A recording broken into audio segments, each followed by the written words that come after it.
Welcome, everybody. Before we get started, just a reminder that we are recording this session. So hello, everybody. My name is Raphael Arar. I use the pronouns he, him, and I'm honored and delighted to be joining you today from what is now referred to as Portland, Oregon. I'm one of the co-chairs of the industry track at PDC 2022, acting head of design at the nonprofit and Foundation One project, and visiting faculty at the California Institute of the Arts.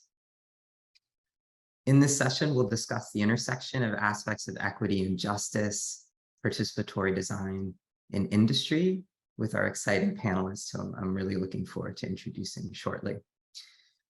Before we move forward, I'd like to take a moment to honor the Indigenous people on whose traditional and ancestral homelands I currently stand, the Multnomah, Cathlamet, Clackamas, Tumwater, and Watalala bands of the Chinook, the Tualatin Kalapuya, and many other indigenous nations of the Columbia River. I want to recognize that I am only here because of the sacrifices forced upon the ancestors of this very place, and this is just a small gesture to honor these communities.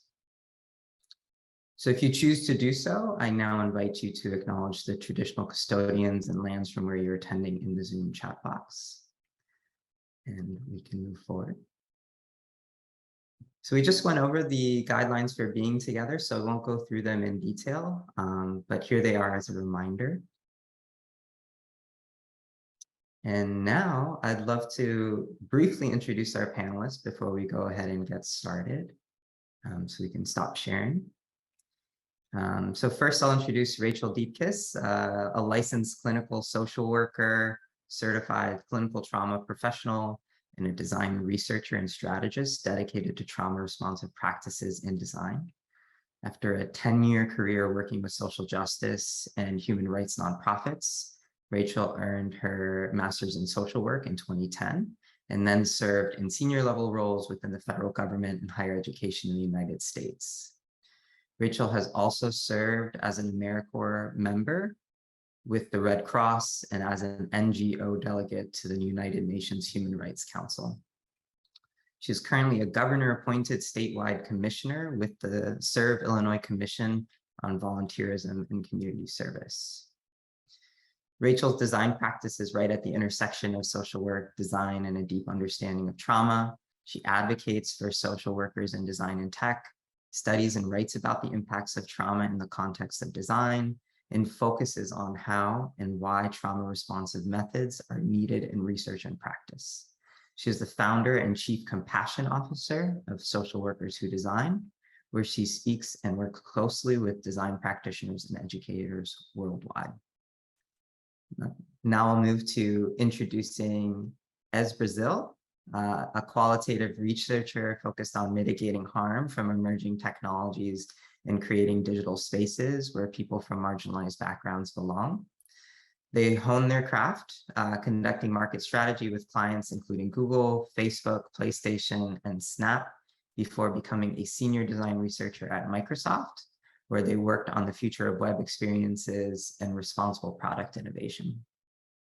They currently lead Adobe's equitable product research practice as a staff experience researcher, as brings their orientation towards systems level change, design justice, and radical inclusion to change product team methodology while building better products. So as I mentioned, I'm really delighted to be in conversation with these two panelists, and I'm sure I missed details of their bios. So Rachael, why don't I pass it over to you for any additional details and introduction notes? Yeah, thank you for that, Raphael. I'll also add a little bit of a contextualize a bit of a land and a gratitude acknowledgement.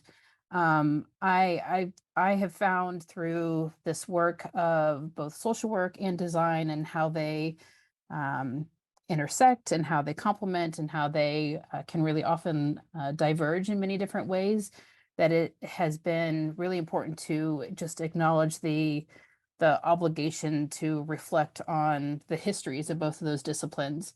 I'm in a place called Urbana, Illinois, which has a long-standing, very contentious relationship with Native people because of the University of Illinois at Urbana-Champaign. So I'm on the native land of the Peoria Sioux and the Kickapoo and the Miami.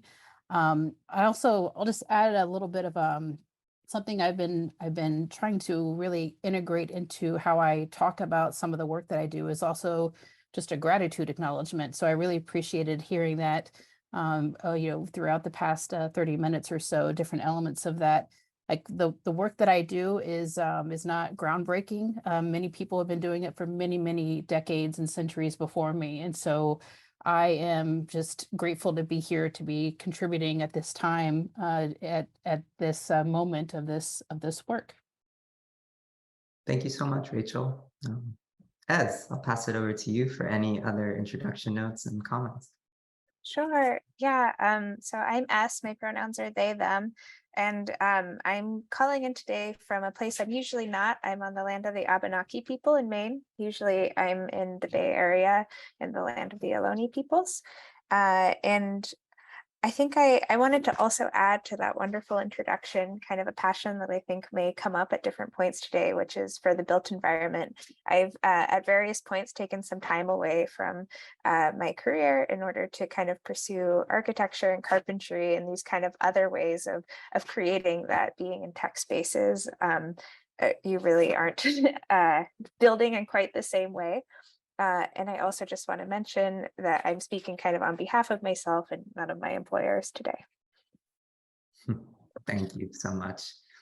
All right, so just a little bit of brief agenda setting.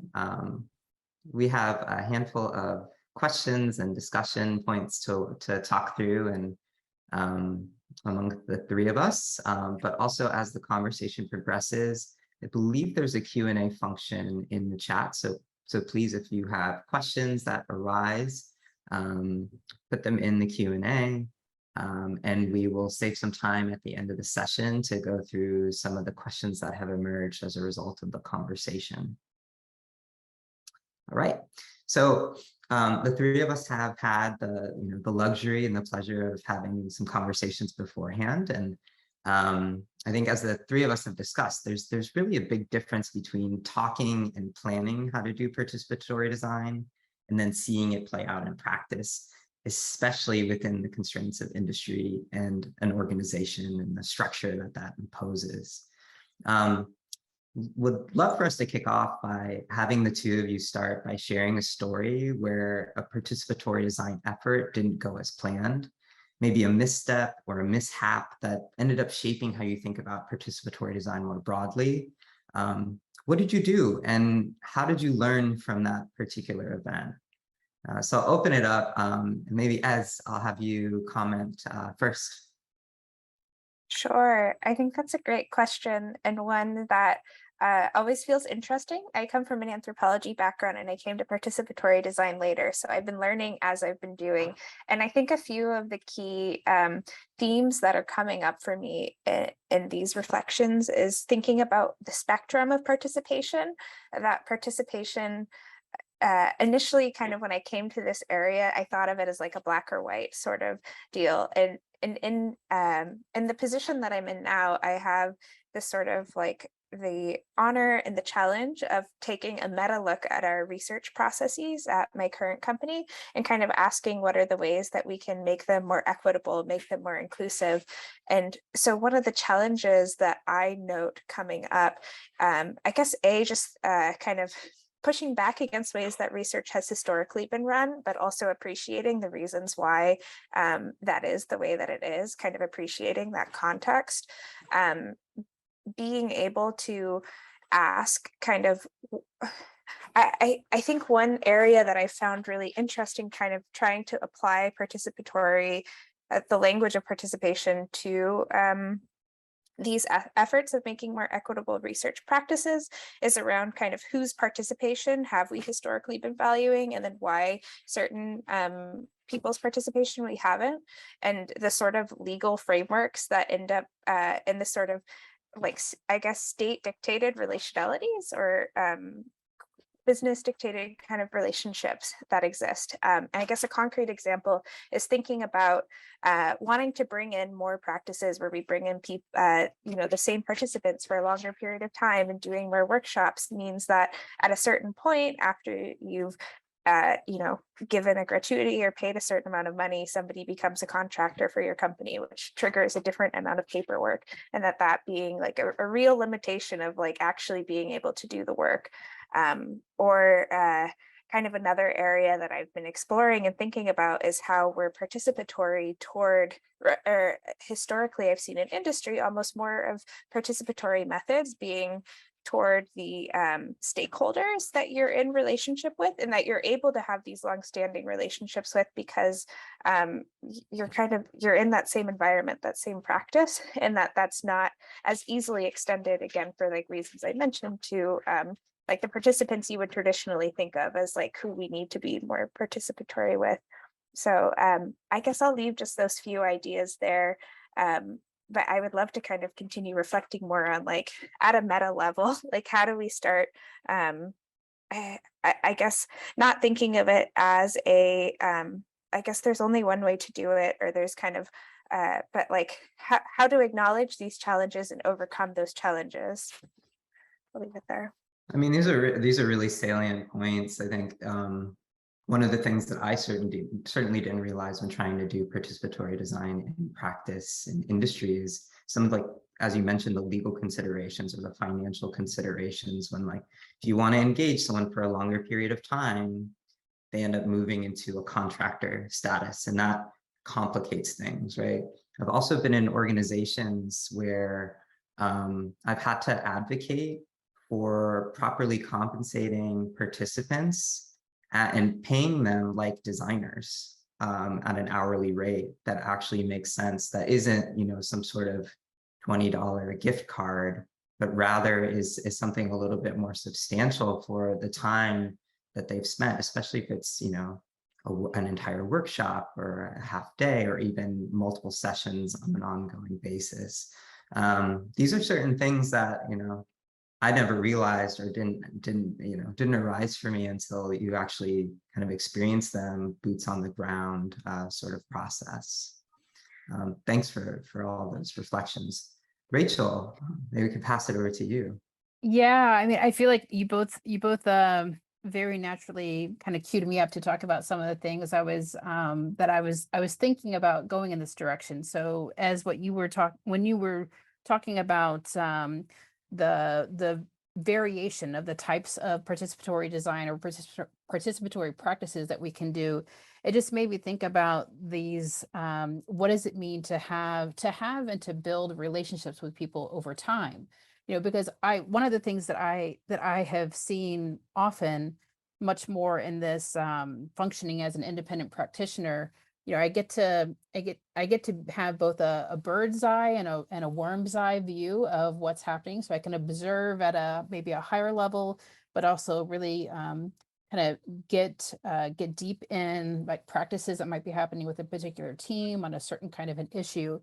And I think there are a few things that are coming up. So there's this element of advocacy, like how do we advocate for different ways of doing design? And one of those is how and when and how much should we really be compensating people for this tangible, precise amount of time, but also I've been seeing elements of where participants or co-designers or people who are really invited into a more long-standing relationship on a project, where they're also being compensated for some of the emotional labor that happens. So there's that work that you might do from maybe like 9 a.m. to 10 a.m. But what about the thinking time that maybe you are actually devoting to something, or complications that often arise from a designer or from a design team's other end of the spectrum as well.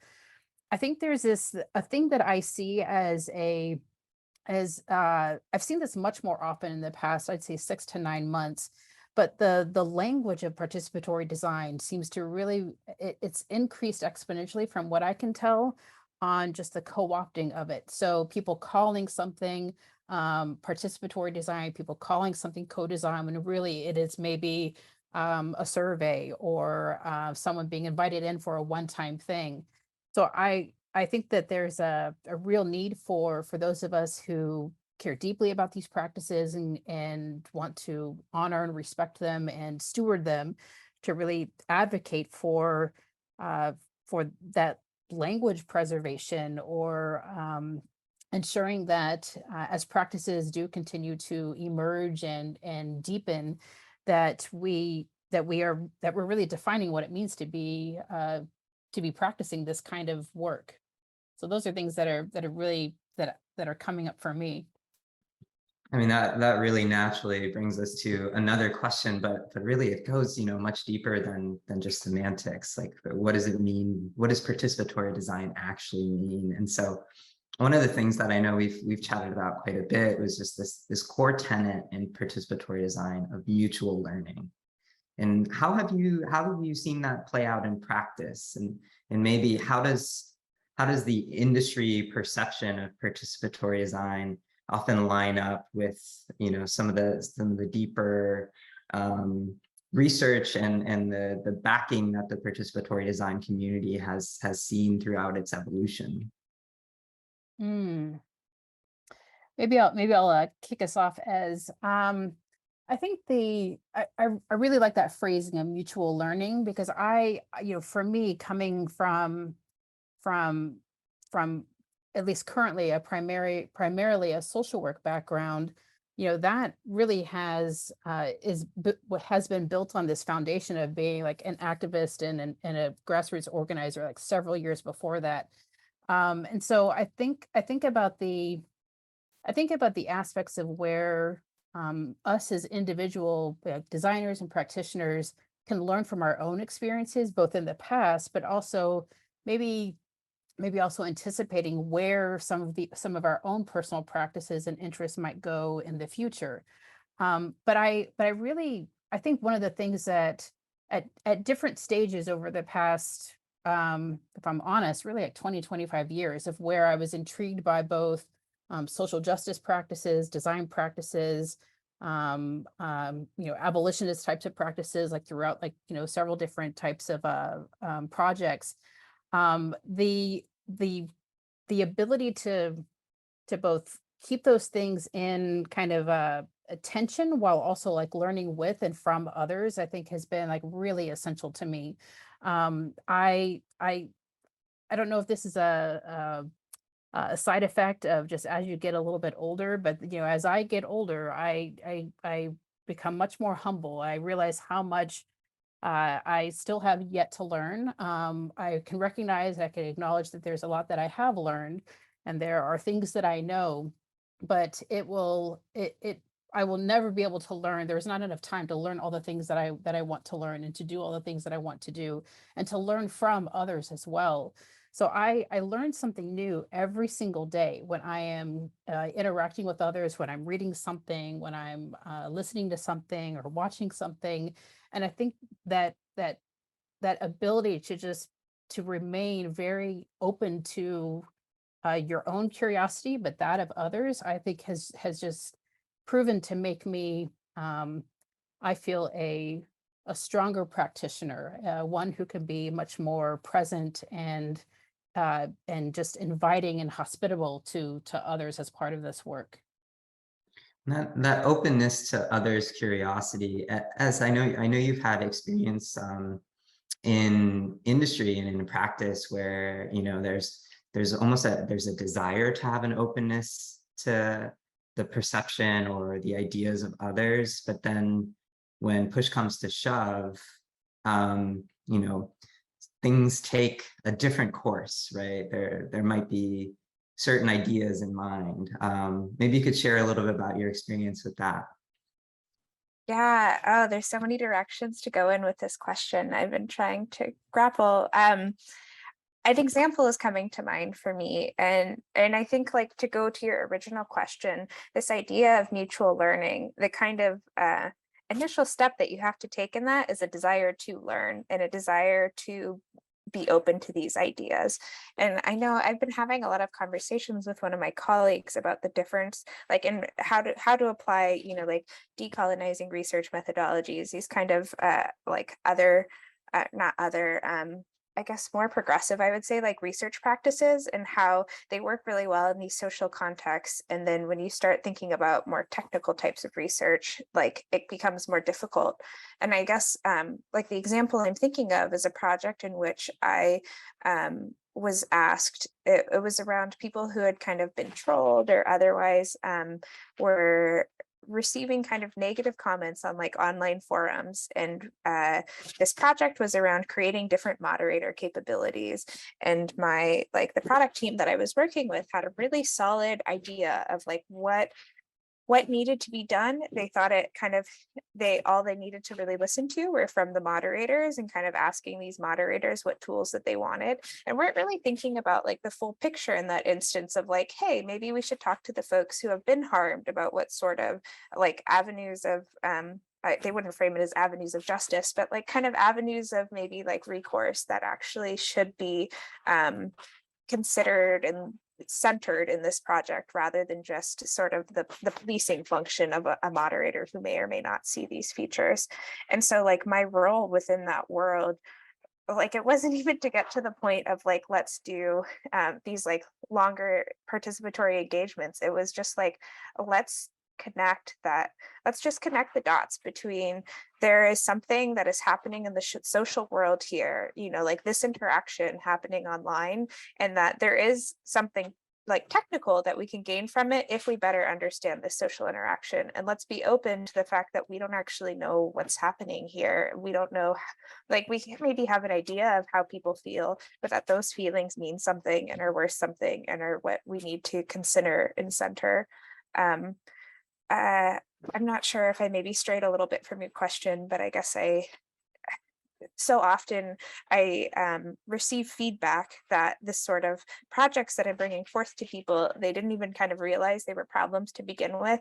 And that expansion of scope, I think is just such a gift that can be brought within kind of the technology design research sort of world and product teams. That this community in particular, I think, can do a lot to steward and then, kind of continue expanding beyond that. Yeah, I think that's a really great point to raise, because what often ends up happening, at least in my experience, my take on this in playing out in practice, is a lot of organizations, and I've spent time both in for-profit and nonprofit organizations, will say they want to do participatory design. But the reality is that, we're operating under resource constraints or tight timelines. And so what ends up happening perhaps is some flavor of participatory design, or some idea or preconceived notion of what participatory design is. And that has meant in the past for me a co-design session with one participant, right? One-off for an entire product, or it's meant a workshop. But there's a gradation there that ends up happening. And it often is, kind of a balancing act between working within the constraints and then having our role as participatory design practitioners to nudge an organization to think about what is the true scope of this? Like what are we actually exploring? What's the deeper why with the solution that may already be in mind from the organization?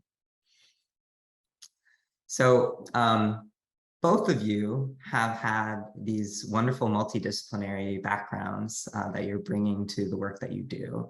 Rachael as a social worker, as having spent time in architecture and the built environment and pursuing those. How has your experience in other disciplines really shaped the way you think about participatory design in practice?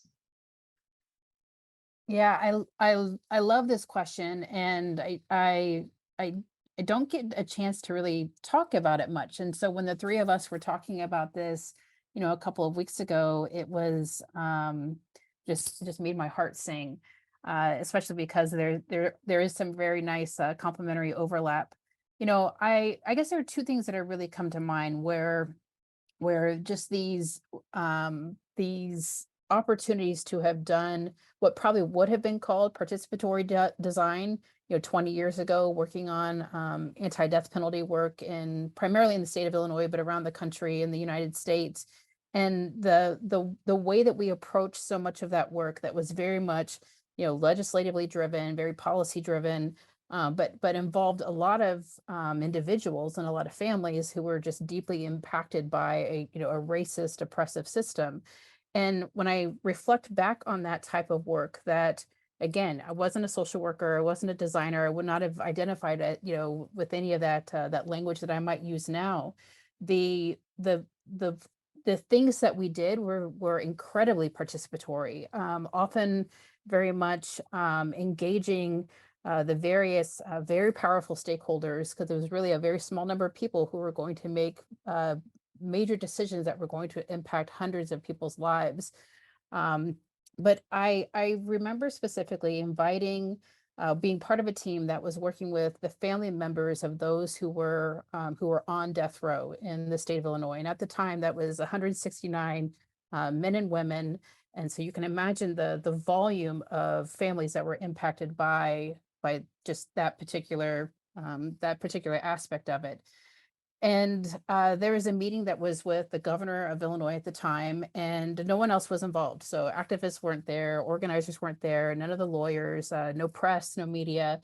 And the power of being able to do that kind of work in this sort of staged way, that was very intentional and very strategic from like a policy and many design elements.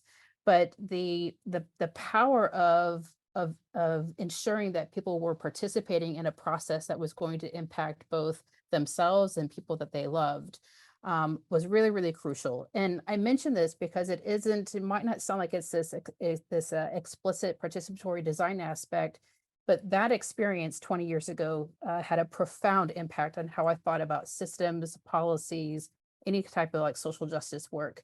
And that has followed me into then becoming a social worker, thinking about what does it mean for me to be a social worker? I have a clinical license. I've worked in the federal healthcare system here in the United States. I've worked in higher ed as well, but I really consider myself a macro practicing systems thinking practitioner. And social work is deeply, deeply flawed. It is very complicit in a lot of harmful systems. And what can I do with that knowledge, that experience, this various elements of awareness to push that practice, both in social work and in design, into, I'm going to quote Emma Blomkamp, one of my favorite designers in Australia, but how can I help contribute to the next practices of what we're going to do, both in design and social work, but especially in participatory design as well. So all of those things really are just, they are sometimes very front and center, but a lot of the time they're always there as I'm thinking about this work. I love that framing and that lens that you use, Rachel. It's something that feels like applicable no matter what discipline or what combination of disciplines one might come from. It's how do I take lessons learned from another discipline and then think about their applicability to design, participatory design more broadly. It's a really powerful takeaway. S. Yeah, so as I mentioned earlier, I'm fascinated by the built environment. I think perhaps for many of us, COVID made it even more intense of a fascination. And so much of the last year I spent just taking like introductory architecture classes, learning how to model, learning how to like actually get down the basics of carpentry, learning how digital fabrication kind of works, and doing my own projects. And through that process, I guess as a researcher, I couldn't take off that hat of like, who is this really for? How are we involving them? who is the them? And one of the things that really struck me about architecture in particular was just how cursory the understanding of the user was. And it was very much like thinking of people more as kind of these users in that space, if at all. One of our assignments was to kind of redesign a community center and like a local park. And like, it was really hard, like with the timelines given, there wasn't really actually time to do the sort of work that felt like it would be necessary to even do the exercise to begin with. It really made me think a lot about the architect as author of the built environment, and and kind of this idea, I guess, more broadly of like authorship as it comes to the different products that exist in the world. I think architecture, in my experience, exists further on an extreme, and I think hopefully an area and where I've seen little tastes of more community-based engagement practices. I hope for a time where it's more than just a couple of different community workshops that exist, but a deeper, longer term sort of engagement. But then thinking back to this idea of authorship within industry, it kind of gave me this new perspective. On the one hand, I'm like, hey, it's a little bit better than it was out there. But on the other hand, wow, there's just so much space to continue growing and to continue expanding, like what it truly would mean to be in like a co-equal relationship with the people that we're building with. Yeah, that's a really powerful takeaway. What is the role of authorship, right? And seeing that contrast between your experience in architecture and explorations there versus the design spaces that, you know, very much have their own challenges with authorship, but, you know, where things moving in what we think is a more equitable and just direction versus maybe trending in the other direction. So that really brings us to one point that I'd love to spend some time chatting about, which is the role of power dynamics that can take shape in any kind of participatory design effort, especially when you're kind of wearing the hat of an organization or, you know, this individual from an industry going in, especially depending on the type of project that you're working with the community. How do you navigate that in practice, or, you know, what are some things that maybe you look out for and try and understand a little bit better how that might be perceived and actually play out?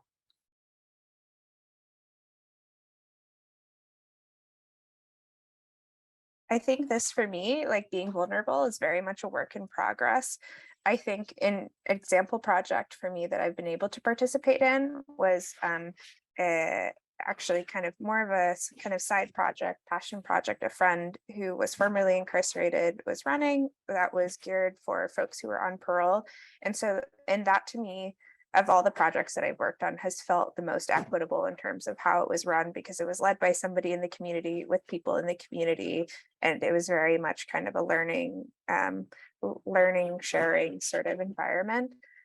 When it comes to being internal, I question, to be honest, sometimes if it's possible, but that's not really the space you can stay within, because like industry keeps moving. And so then it's trying to think of, or I guess like I'm in a space too, as I mentioned earlier, where I'm kind of creating or like meta reflecting on a research and design practice, you know, many hundreds of people, like, how do we do this better? Of like, are there ways that we can be inserting more kind of trauma-based language in our screeners, especially for things that are going to be more sensitive topics? I have not seen many examples, at least in my corner of the world, of people, even if it is a one-off research engagement, like actually like reaching back out and saying like, here's an opportunity to like provide feedback. This doesn't go to me, this goes to somebody unrelated to me, but like, I want to know what you think about this engagement. I've been considering the ways in which like our practice never really asks people like, hey, like, why are you here? Like, what are you hoping to get out of this conversation? And so I think I don't have like some great answer, and I question whether these are even, you know, participatory enough to be like talking about it on this panel, but that's kind of the level that realistically like I'm at, and I'm asking about, and I'm trying to think about power while also at the same time, you know, thinking about how to educate my designers and researchers who maybe haven't had this sort of background on the topic to even start considering their own positionality within the scope of things. Especially leading teams, awareness is likely the first step, right? And I really love the point that you brought up around vulnerability. I'll just share a personal experience that I had. I led the design effort for a new product at Khan Academy, which is a nonprofit that carries some brand recognition, especially to teachers. And what I found was trying to do any kind of participatory design work with teachers was there was just by default this sort of power dynamic of, oh, this person's coming from this product that I use all the time. And then when you try and engage in ways of greater participation, there's a deference to the person wearing the organization hat or the Khan Academy hat. And so what I found was that there's a lot more work that needs to be done up front to build relationship before moving into any kind of design effort, because otherwise there's always a power dynamic and an imbalance. And to your point, as it might always be there, and it will likely still always be there, but from I don't know, the way I see it from our vantage point, it's how do you try and narrow that gap such that you mitigate it as much as possible. And that was a big learning for me, having spent a handful of years at that organization and trying to engage and bring up the organization's ability to do more participatory design work. Rachel. Yeah, there are a few different things that are coming up for me, and just I think as a social worker, anytime I hear the word vulnerability, it just immediately like conjures up all kinds of like vulnerabilities. It's a word that we're very, very mindful of, both on an individual level, but also in how we interact with individuals and communities and organizations. I guess there are two things, and there might be more than two, but like the two top things that are coming up for me when in these relationships with power and managing power. And there, there's both assumed and sometimes earned power, like both like as individuals and individual practitioners, but also when we are working with others in a wide range and host of different kind of community settings. So community could be an organization, could be a team, could be out in other places that maybe might not be like our day-to-day primary communities. But I think about this this aspect of acknowledgement, because acknowledgement is crucial in both in trauma-informed and trauma-responsive practices, but also in just acknowledging, really what a lot of what Ez was saying around, having awareness and identifying like what your positionality is, what your biases are, and being really mindful and critical of those, and knowing that they are going to change. Like my biases on like today may be a little bit different tomorrow. I made a joke and a reference to someone earlier this week about how I have a really strong like negativity bias. And it isn't present and there all the time, but I really have to gut check that on a regular basis, especially in the work that I do. But I think another element of power that I have really had to reckon with over the years, because I have been in positions of power. I have been in many positions where there's just the curse of middle management, where I have power over other people, and there are people above who have a lot of power over me. I've had to practice elements of equanimity. So how can I have a mental calmness and a steadiness while navigating this? And that takes practice. Sometimes I feel like I'm really, really good at it, and other times the introverted aspects of me really can come forth and can kind of shut me down. But always coming back to what are some of those personal vulnerabilities for me, and having at least a bit of an awareness of those, and acknowledging that those are real and that they're fluid as well. And all your points make me, wonder if a prerequisite for doing any kind of participatory design work is constant self-reflection and awareness and trying to grow in your ability to be self-aware as to what biases you're coming in with and how that actually influences how you physically present yourself in a session, the language that you choose to use, and so on. And there's so much richness there. Yeah. Great. Well, this has been really wonderful. There have been a handful of questions that have come in through the chat, and some of them are really great. And I know we're about 40 minutes in, so maybe we can shift over to some of these. I'll start with one from Andy, who's asking about language preservation in participatory design. Do we need to push back and call out quote unquote fake participation? And what does that mean in the discourse about participatory design and co-design? Does co-design equal participatory design? And if not, what are the differences? So this is one I think we kind of touched upon, but would love to maybe tease it out some more. Any thoughts on that? Well, there's this I do like the first part of this question around, do we need to push back and call out fake participation? I'll maybe expand that a little bit and say I do think we need to push back or to call out on practices that are out of alignment and are either intentionally, and I would even say unintentionally, like harmful. I see, and Ez brought this up when, or Raphael, you might have brought this up when you were reading the bio about Ez, about these elements of mitigating risk. Like I'm always looking for those elements of risk that are in the practices of how we do design, how and why we do design. And so I do think it's important to elevate where that is occurring, and I don't think it has to be done in a shameful way. In fact, I think that would be an inappropriate and an inhumane way to do it. But I've been part of projects where there was one earlier this year that there was a lot of discussion around, like, this is a participatory design project. We will be bringing in co-designers. I mean, like, they were using the language, and so initially I was like, wow, this is great. I'm really excited about this. And really it was, people were they were hand selected. They were kind of pre-picked. They were invited in for, 2-hour sessions. No communication really happening like in between.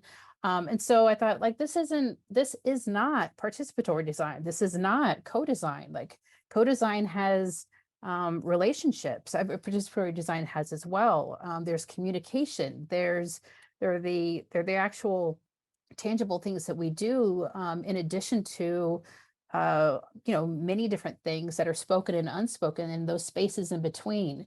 And I think that there's I can say be a bit more forthcoming now, but I think when I'm part of projects, I do really try to have those kinds of conversations. And I'm a proponent of not doing that publicly or shaming people or using like shaming or damning language that is going to like potentially upset or even further disrupt what we might be doing. But I think it's important to have those conversations, and we can be clunky and awkward while we're having them, but I do think it's important to have those for sure.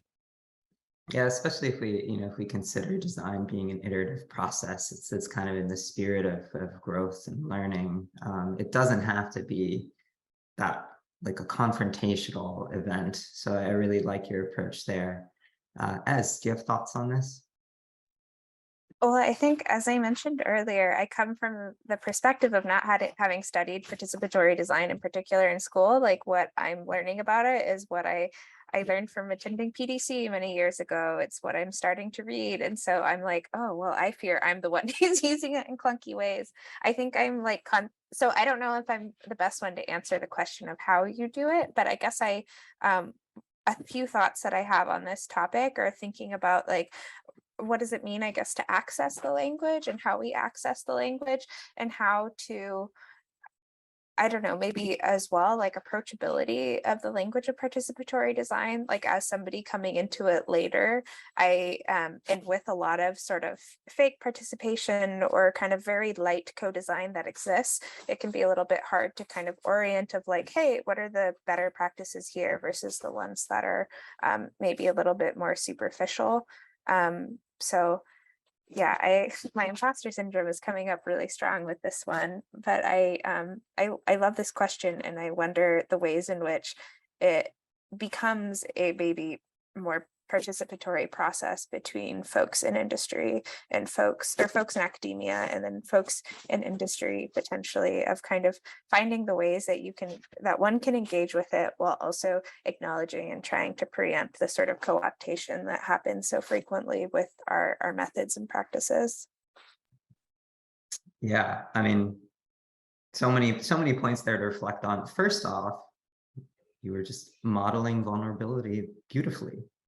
So going back to one of the key points that we mentioned there, and I think that is also a reality that we all experienced, I believe. I hope I'm not putting words into anyone's mouths, that the vulnerability of being like, am I doing this right? Is this the way that it should be done? You know, I don't know that any of us have a real answer, but I do know that I think a lot of us have some perspective on the ways that participatory design as a discipline, you know, even perhaps co-design, depending on how we define those, has become co-opted perhaps by industry. I've certainly experienced that in various organizations where it's like, we're going to do participatory design, and what it really means is an interview, right? And which to me does not really fit the bill, right? So a lot of the times it's sometimes I've seen it being used as actually a marketing tool of saying, hey, we built this product where we made this piece of software using participatory design. But really what that meant perhaps was a handful of interviews, one co-design session, right? And so the kind of integrity behind using the words, using the phrases versus the reality of what it is not necessarily a one-to-one. Something that I've personally experienced that, I don't know, I still see happen quite a bit. Yeah, I'll just add, because you mentioned the word integrity, and I think that it's like, I do think that there are elements of co-design and participatory design that are still being defined. Like there are definitions being added, and so it can be difficult at times for some of us to pinpoint how do we practice within that particular space. But we know when someone isn't doing it, and it's really easy to to point that out. And a big component of it that I'm definitely hearing, and things that Raphael and Ez that you're both sharing are, when and where are there these opportunities to be as relational as possible, even knowing that there may be various constraints and not enough resources that are being allocated, versus being like really transactional. There's a lot of transactional design. And so when I think about co-design and participatory design, I immediately think of what are the relational aspects of that? What are the continual components of that, where people's contributions, whether they're small or they are larger, where they feel like they are being like honored and they're being included. And those are really difficult things to, I think, to articulate really well. I struggle with that too. Yeah. The relational components are crucial. And Rachael actually asked something along those lines. I wonder, around relationship building, I wonder if we see this as a continuum in different kinds of design that open up and build relationships through doing and making, and not separating out as a different kind of activity. How do we encourage and do more of this in social justice settings?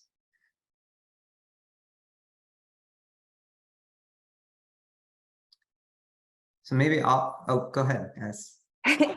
Oh, I don't think I have a full answer here, but I mean, I was trying to kind of get at that point or think about it through talking about the sort of spectrums. I think of participatory design methods that could exist, or spectrums of participation. I don't know what would be a better way to kind of frame those fluidities. Oh goodness, I may have lost my train of thought. Give me just 1 second. I'm going to pass it off because it's just gone. Well, I will jump in because one way that I interpreted this question is continuum. There, I feel like there are a few spectrums, one of which is the participation, the degree of participation, the degree of agency. The other that I think is actually relevant and really unique to maybe not unique, but a pretty important point are the notions of constraints within an industry, right? So perhaps you have a really tight timeline to launch a particular piece of design work. Maybe it's a prototype, and you only have a certain amount of time to do it. So there's only so much participatory design that can happen in that time frame, just given the constraints of the time frame, right? Or you have a set budget and you want to do things in an equitable way and pay participants equitably, and so you have to navigate that with the other constraints of the budget. So all these kind of factors that come into play, and then and almost like the way that my mind works with it is kind of mapping of like, okay, given timeline, given budget, given even other logistic constraints, what is the degree of participation that is even possible? And then there's a continuum with that, like what's the scope of possibility? And then how do we do things like build relationships in that kind of tight timeline, especially if they're net new relationships, they're not pre-existing relationships you're going into participation with. So it's like there's this huge balancing act that needs to happen. That was where my mind went. I don't know if either of you have thoughts on that particular point. Yeah, it makes me think of going a little bit back to some of the conversation around power. You know, for the types of projects that I get to work on at this point or at this stage of the work that I get to do. I'm often invited in to an existing project that may have already been scoped, might already have those really tight timelines. But there's this intention or this request of, we want to make sure that we're being trauma informed. Like, how do we, like, tell me how to do the thing. And so, you know, there are times when I wish there was a checklist for these things where it's like, yes, you know, you're being deeply compassionate, and no, you aren't using this kind of language. And so where I have used some of this positional outsider perspective power, because I'm well aware that I have some of that angle, is that I really try to as gently as possible, like, complicate that process and complicate that scope that has already been defined, and that that I'm often told is like rigid. We can't move it. We can't do this. You know, I've learned, like many of us who are here today and who might be watching this and participating in this particular conference. I've worked across, you know, the social sector, federal government, and higher ed, and all of the rules are made up. You know, I mean, they're made up, and so there's I've learned that both the hard way and the easy way. I've contributed to making up rules and making up policies as well. So I know that there's an opportunity for there to be this kind of positive deviant disruption that can occur. And so I maybe some of this is just like nudging behavior, but also saying that, well, if we want to call something this, then there are some basic tenets that we have to adopt, and we have to not add on, but we have to truly integrate, or we have to replace how we've been doing. And so I used to be you know, much more nervous about approaching it that way, because I am a true ambivert. I don't even as a social worker, I don't necessarily like conflict. I can navigate it, but I don't actively seek it out. And I have found ways to really do that in a very respectful way while really trying to both educate and again, like work with and learn with others about how and why it is we're doing what we do. And it just comes back to like language being so essential. Like, so if we're going to say that something is trauma informed, well, you can't have an accelerated rush process. You just can't, like, and being able to explicitly call that out, I think is really, really important. But also recognizing that, I am a white Gen X woman. Like, I have some power within there, and then I've got some that is maybe a little bit more diminished depending on the context. But building up those like curiosities and competencies and those strengths, whether explicitly or behind the scenes, I have really been key to do in a lot of this work. That's great. And so I know we're close to time, so I want to end on an inspiring question, to put it simply. Maybe we can briefly say one thing that's been inspiring you lately to incorporate more participatory design in your day-to-day practice. I think for me, it's the enthusiasm of my colleagues about doing these sorts of projects and wanting to incorporate them and just not quite knowing how or how to implement it or how to get stakeholders on board. But it feels like the first step is there. And that's been really thrilling seeing that in an industry context. Yeah, I like that. I'm gonna share elements of futures practice. I was just in California this past week with a group of other social workers as part of a social work futures lab that I've been part of the past 18 months. And there's so much to learn and to gain from how we have done things, how we're currently doing things. But I cannot help but think about how I'm going to quote Lonnie Brooks, who said that the original AI is ancestral intelligence. So how can we use the original AI to really influence what the future of participatory practices might be? That's something that's just really kind of front and center, just coming fresh off of being immersed in that space for the past few days. Those are great points, and I'll just close out by saying that something that I've noticed has been, at least from my perception, this shift in more designers entering industry who are deeply curious and interested in trying to include greater forms of participatory design into the practices that these organizations use on a daily basis. And that's been really inspiring. So for folks attending who are in school still interested in moving into industry, your role is crucial and very much valued, and excited for you to join those particular sectors if that feels like this is your calling. So with that, we'll wrap things up. Thank you so much, Rachel and Ez. This has been truly an inspiring and enriching conversation. And John, I will pass it back to you to tell us about the next things. Well, thank you to the three of you. That's been an absolutely fantastic conversation, actually, but clearly a conversation where it wasn't all orchestrated. So there's some beautiful moments up on the spot imaginings, and thank you, Raphael. Fantastic chairing of the session.